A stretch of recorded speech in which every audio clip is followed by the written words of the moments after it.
नमस्कार। उत्तर प्रदेश चुनाव को लेकर नए आंकड़े सामने आ चुके हैं। यूपी के 75 जिलों का नया सर्वे क्या कहता है, क्योंकि सभी 4 रीजन के आंकड़े आपको देने वाले हैं। आखिर वोटिंग के पहले जनता का मन क्या कहता है, क्योंकि उत्तर प्रदेश में काफी हलचल हो चुकी है। इस्तीफों पर इस्तीफे हो रहे हैं, मंत्रियों के इस्तीफे हो रहे हैं। जी हाँ दोस्तों, एमएलए की बात की जाए या फिर मंत्रियों की बात की जाए, इसके बाद उत्तर प्रदेश के लिए क्या माहौल बन सकता है, आखिर इस्तीफों के बाद कितना बदल सकता है आंकड़ा, क्योंकि उत्तर प्रदेश चुनाव के लिए तारीखों के ऐलान के बाद 7 चरणों में उत्तर प्रदेश चुनाव के लिए यहां पर पहले चरण के 10 फरवरी को वोटिंग होनी है। लेकिन वोटिंग के ठीक पहले कहीं ना कहीं बड़े झटके यहां पर लग रहे हैं और कहीं ना कहीं इसका फायदा किसे मिलने वाला है।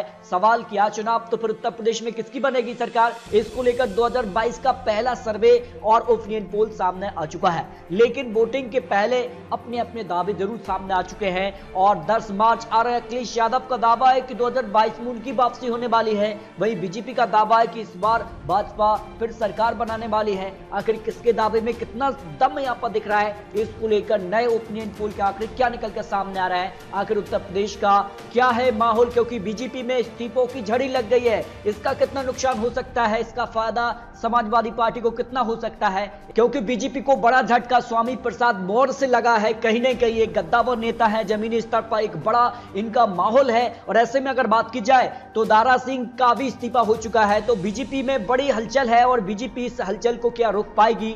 अब माना यह जा रहा है अखिलेश यादव मेला होबे से यूपी में खेला होबे, क्या कुछ होने वाला है। यह माना जा रहा है कि 14 जनवरी को ये समाजवादी पार्टी ज्वाइन करने वाले हैं। लेकिन भाजपा के 12 से ज्यादा एमएलए और संपर्क में है समाजवादी पार्टी के, और कहीं ना कहीं इस्तीफों की झड़ी लग चुकी है उत्तर प्रदेश के लिए। आखिर मौर्य को इतना एक बड़ा गद्दावर नेता क्यों माना जाता है, इसके पीछे के आंकड़े देखती है। यहाँ पर 1980 से इन्होंने जो है राजनीति की शुरुआत की, 1996 में हाथी की सवारी, लेकिन 2017 में बीजेपी, अब 2022 में यहां पर बाइसिकल की सवारी करने वाले हैं। आखिर 5 बार से ये विधायक, 1 बार एमएलसी और 5 बार यूपी के मंत्री रह चुके हैं। तो आप समझ सकते हैं कि उत्तर प्रदेश में कितना एक यहां पर योगदान है उनका, और जिस भी पार्टी में वो जाते हैं कहीं ना कहीं उसका बेड़ा पार जरूर करते हैं। समाजवादी पार्टी हो, बीजेपी हो या फिर 2022 में आप समाजवादी पार्टी को कितना वो फायदा दे सकते हैं। स्वामी प्रसाद मौर्य के इस्तीफे से बीजेपी को फायदा या नुकसान कितना हो सकता है। देखिए 40% लोग मान रहे हैं कि हाँ इसका नुकसान बीजेपी को होने वाला है, लेकिन 47% मान रहे हैं कि ज्यादा नुकसान नहीं होगा। 13% लोग मान रहे हैं कि उनको पता नहीं है।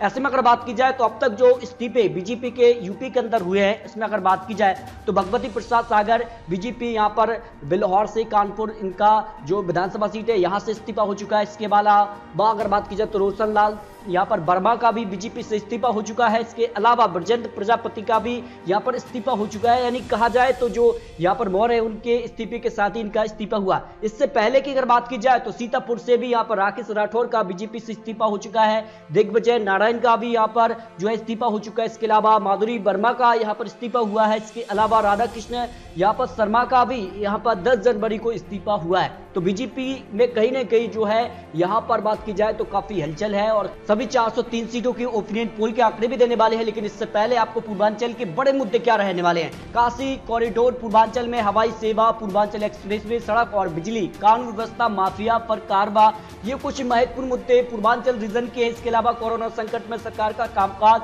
आवारा पशुओं से किसानों को परेशानी, शिक्षा, बेरोजगारी और बढ़ती महंगाई भी पूर्वांचल के बड़े मुद्दे हो सकते हैं। इन पर चुनाव लड़ने के लिए तैयार हैं पार्टी, लेकिन किसका बेड़ा पार करेंगे पूर्वांचल के लोग, क्योंकि पूर्वांचल के लोग ये कहीं ना कहीं 2007 से 2012, 2017, अब 2022 में क्या बदलाव देखने को मिलेगा, क्योंकि लगातार यहाँ के लोग सरकार बदलते रहे हैं। ऐसे में आंकड़े क्या कहते हैं, यहाँ के पूर्वांचल के आंकड़े निकलकर सामने आ चुके हैं। कुल यहाँ पर 130 विधानसभा सीटें हैं। समाजवादी पार्टी को 48 से 52 सीटें, जहीं बीजेपी को 66 से 70 सीट इस रीजन में मिलने का अनुमान लगाया जा रहा है। बीएसपी को 5 से 7 सीट, कांग्रेस को 1 से 3 सीट, अन्य की बात की जाए तो 3 से 5 विधानसभा सीटें पूर्वांचल में बीजेपी को यहाँ पर ज्यादा यहाँ पर सीटें मिलने का अनुमान लगाया जा रहा है। लेकिन इस्तीफे अब हो चुके हैं। ऐसे में क्या समाजवादी पार्टी का यहाँ पर स्तर बढ़ने वाला है, ये बड़ा सवाल बन चुका है। इसके अलावा पश्चिमी यूपी भी एक बड़ा रीजन है और ऐसे में अगर बात की जाए तो यहाँ के मुद्दे क्या हो सकते हैं, क्योंकि किसान आंदोलन सबसे ज्यादा इफेक्ट अगर डाल सकता है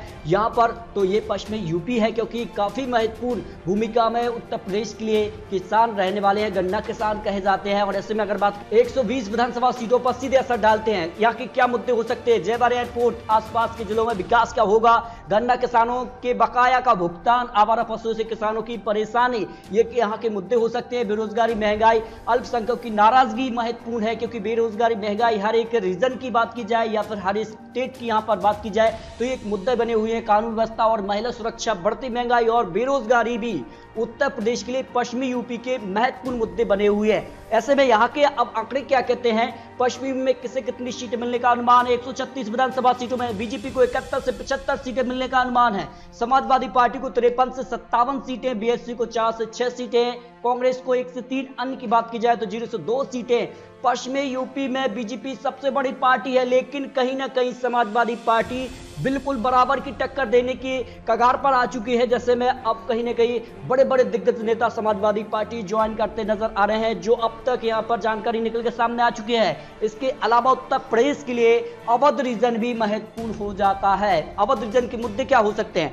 अवध में अगर बात की जाए तो अयोध्या में राम मंदिर निर्माण का फायदा बीजेपी को क्या मिल सकता है चुनाव में? एक्सप्रेस, अयोध्या एयरपोर्ट, मेट्रो, इसके अलावा माफिया अपराधियों पर कार्रवाई का एक बड़ा मुद्दा हो सकता है। राष्ट्रवाद, धार्मिक ध्रुवीकरण, कानून व्यवस्था सवाल है, आवारा पशु, इसके अलावा महंगाई और बेरोजगारी कहीं ना कहीं यहाँ के कुछ महत्वपूर्ण मुद्दे बन चुके हैं। क्या इन मुद्दों के दम पर भाजपा सरकार में वापसी करेगी या फिर इन मुद्दों को मुद्दा बनाकर समाजवादी पार्टी की सरकार बनने वाली है? इस पर देख सकते हैं जनवरी 2022 का पहला सर्वे के आंकड़े क्या कहते हैं।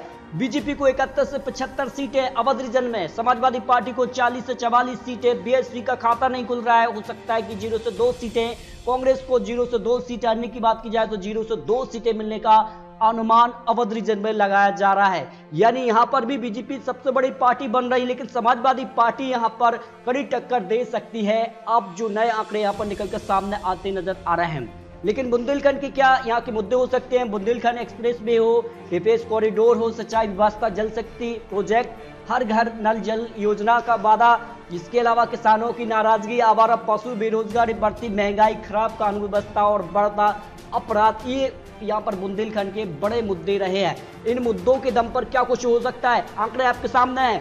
19 सीटों पर अगर बात की जाए 2017 में तो सभी 19 सीटों पर बीजेपी ने जीत हासिल की थी, लेकिन इस बार बीजेपी को 13 से 17 सीट, समाजवादी पार्टी को 2 से 6 सीट, बीएसपी को 0 से 1 सीट, कांग्रेस को 0 से 1 सीट, अन्य की बात की जाए 0 से 1 सीट।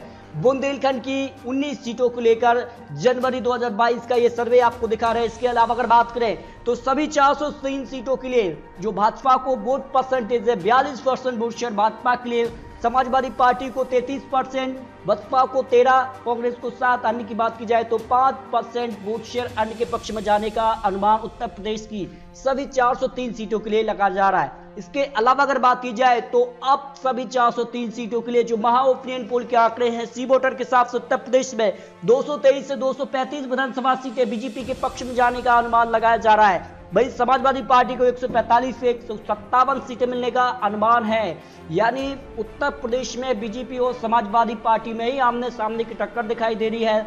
बीजेपी कहीं न कहीं जो बहुमत का आंकड़ा है उससे 20-25 सीटें आगे निकल रही है, तो समाजवादी पार्टी बहुमत के आंकड़े से करीब 40 से 45 सीटें पीछे नजर आ रही है।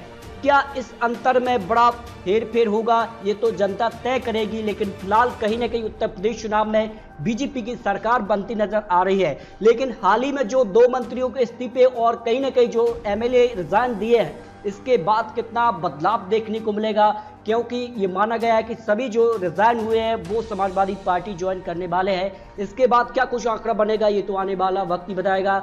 जबकि बीएसपी को 8 से 16 सीट, कांग्रेस को 3 से 7 सीट, अन्य की बात की जाए तो 4 से 8 सीट मिलने का अनुमान लगाया जा रहा है। इसके अलावा Polstrat, News X, DB Live, Times Now, बीटो के अनुसार भी यहाँ पर उत्तर प्रदेश के लिए यहाँ पर आंकड़े जारी किए गए हैं। अगर सारे आंकड़ों पर गौर किया जाए, जो महा एग्जिट पोल है, ओपिनियन पोल है, उसमें 210 से 218 सीटें बीजेपी को, जबकि 153 से 160 सीटें समाजवादी पार्टी के लिए, बीएसपी को 11 से 15 सीट और अन्य की बात की जाए तो 3 से 7 सीट, कांग्रेस को 9 से 12 सीटें, जो यहाँ पर औसतन आंकड़ा उत्तर प्रदेश के लिए सभी न्यूज चैनल का महा ओपिनियन पोल सामने निकल कर आ रहा है। यानी उत्तर प्रदेश में बड़ा उलटफेर होने की संभावना जरूर है। तो दोस्तों, उत्तर प्रदेश में एक बार फिर से भाजपा सरकार बनती नजर आ रही है। इसके अलावा यहाँ पर समाजवादी पार्टी भी पीछे नहीं है। आने वाले वक्त में क्या होगा ये तो आने वाला वक्त ही बताएगा। लेकिन दोस्तों, आपको क्या लगता है उत्तर प्रदेश में क्या योगी आदित्यनाथ की सरकार बरकरार रहेगी या फिर वापसी होने वाली अखिलेश यादव की? इस पर अपनी राय कमेंट बॉक्स जरूर रखिए,